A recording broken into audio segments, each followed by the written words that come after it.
এই প্রথমবার আমি মাটি নিয়ে যে কটা দিন কাজ করছি বা মাটির জিনিসপত্র নিয়ে যে কটা দিন কাজ করছি, ফার্স্ট টাইম আমার সাথে এরকম একটা ঘটনা ঘটল। তো আমি আমার সবটাই সবার সাথে শেয়ার করে থাকি, এটা কেন করব না। সকালবেলায় আমাকে একটা বৌদি অর্ডার করলো যে তার মেয়ের প্রজেক্টের জন্য একটা টব লাগবে। আমি যথারীতি অর্ডারটা নিয়ে নিজের কাজের জন্য বসে পড়েছিলাম। প্রথমে আমি টবটাকে সিলেক্ট করে নিয়ে সেটাকে ধুয়ে ফার্স্ট কোট মানে বেস কালারটা দিয়ে শোকাতে দিয়েছিলাম।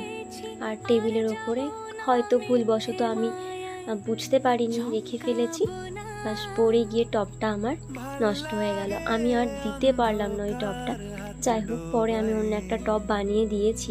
আমার করা কাজটা আমি অবশ্যই শেয়ার করব। তো যেহেতু আমি সবটাই শেয়ার করি, তাই আমি এটাও সবার সাথে শেয়ার করছি। হয়তো আমার মতো অনেকেই আছে যাদের সাথে এরকমটা ঘটেছে, কিন্তু আমার সাথে এটা প্রথমবার ঘটলো, তাই